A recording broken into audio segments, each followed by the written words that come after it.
Hi everybody, it's Emily at ARG Schooling, and welcome back to another Homeschool Tidbits.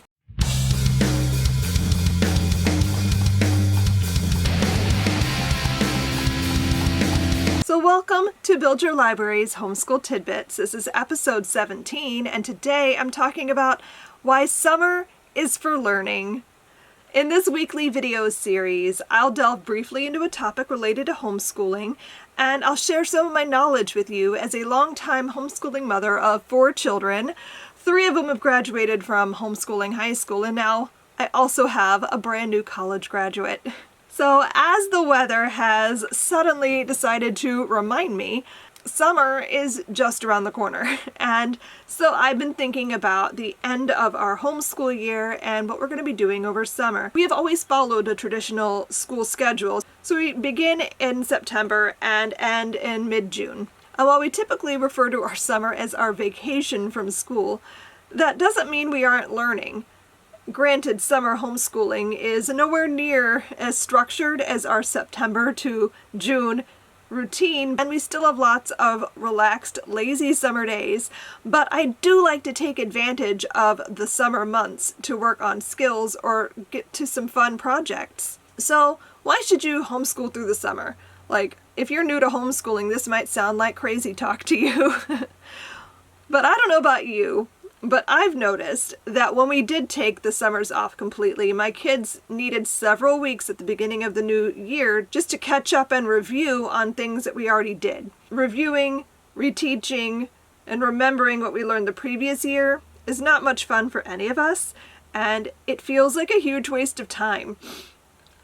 And I remember the same thing from when I was in school, the first 6 weeks or so was always dedicated to reviewing what we'd already learned. As homeschoolers, we have the flexibility to make a learning schedule that prevents this wasted time. There are many schools of thought as far as what kind of schedule is best. Should you homeschool year-round? 6 weeks on, 1 week off? Traditional school schedule with summer vacations? However you plan out your year, we all have a season that just feels more relaxed, and for me, that's always been summer.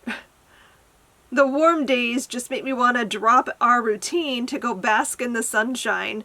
We might not stick to our usual daily schedule, but we always have something educational happening. Homeschooling is a lifestyle of learning. One of the things that I want to make abundantly clear to my children is that learning is a lifestyle. Now, we've talked about this more in depth in our last homeschool tidbit, An Atmosphere and Discipline a Life. Learning is not something that is just confined to K through 12 education or a certain number of hours per day. We learn because it's impossible not to.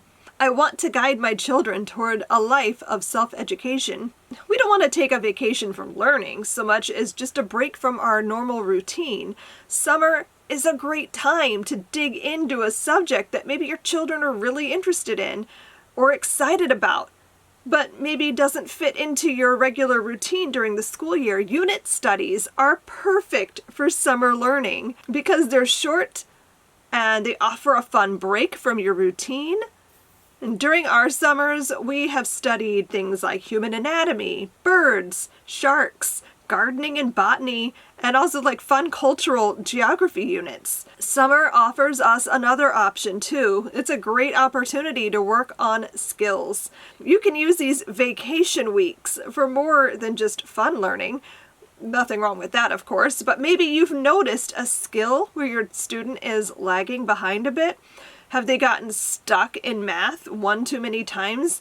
Maybe they need some reading practice, or perhaps their writing is not on par with where you think they ought to be. Summer offers you a great opportunity for honing those skills because we can drop everything else. We don't have to do every subject anymore because it's summer. We can just focus on those skills where they need work. Now, don't get me wrong. I do not think you should be making your 7-year-old read for 5 hours a day or spend the entire summer just on math. That sounds miserable for everybody involved. But I do think that it's a great idea to spend some time working with a child who might need a boost. And a lot can change over those 6 to 8 weeks of summer vacation. And of course, there's summer reading. Read all the books. a better way to spend your summer break than reading? I can't think of one. There is all this open-ended free time, so naturally I want to fill that up with a lot of reading. And summers are great for free reading. I do not assign specific books during the summer unless we're working on reading as a skill. But we love to take advantage of any opportunity for reading. We look for summer reading programs at our library. We look for any other kind of summer reading activities going on around town at local bookstores and things like that.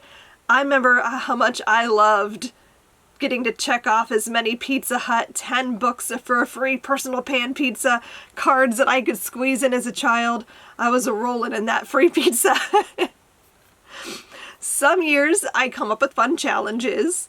You could do read-ins where you just halt all regularly scheduled programming and you get some tea, hot chocolate, whatever your drink of choice is. Grab some snacks, maybe make a charcuterie board or something for your kids, get some throw pillows out, and just relax and spend the day reading. And now remember, parents, you need to be reading too. Kids who see their parents enjoying books are much more likely to read for fun. For some other summer learning ideas, you could do art projects or spend some time with art appreciation. Get some nature study in. Oh my gosh, this is the perfect time if you live up north where I am. It's finally warm enough to be outside and you can get out and study your local flora and fauna. Do some survival skills. Maybe plant a garden and learn about botany and gardening. Do some unit studies. Our shark unit study is perfect for summer learning. Have a family book club or a family movie club. My college kids and I are going to be doing a horror movie club this summer, and I'm so excited about it. We're going to pick themes and watch movies based on those themes and then compare, contrast, talk about stuff. It's going to be great. I'm excited. You could work on life skills. This is a great time to study some cooking, sewing, whatever life skills you see lacking in your kids, work on them over the summer. Maybe you want to work on writing more, do some fun journaling projects. Maybe study genealogy and learn more about your family's ancestry. This is a great time to break out all the games and do some fun math with math manipulatives and games and all of that stuff. Break out those science experiments living in a stack in your closet like everyone, right? We all have a closet full of science experiments. Is that a thing for everybody or is that just me? This summer, I want you to show your children that learning can be fun and exciting. If you found this video to be helpful, I hope you'll check out Build Your Library curriculum. Build Your Library is a secular, literature-rich homeschool curriculum inspired by Charlotte Mason's philosophy of education. Based on nearly 20 years of homeschooling, I created the curriculum that I wish I'd had when I had started homeschooling my children. I've spent thousands of hours cultivating the best literature to enhance your children's learning. Our lesson plans make homeschooling simple. Just open up the lesson plans, gather your books, and go. Our easy-to-use lesson plans include everything you need to homeschool. Just add math. Choose from our full-year K-12 levels as well as our fun topical unit studies and Lit Bites. With Build Your Library, you will cultivate a home library filled with captivating literature and raise children who become lifelong learners. So snuggle up with our lesson plans and a good book or three and have your best homeschool year ever. I hope you found this tidbit to be helpful. Come back next week for more homeschool inspiration. Until next time, happy reading. Bye.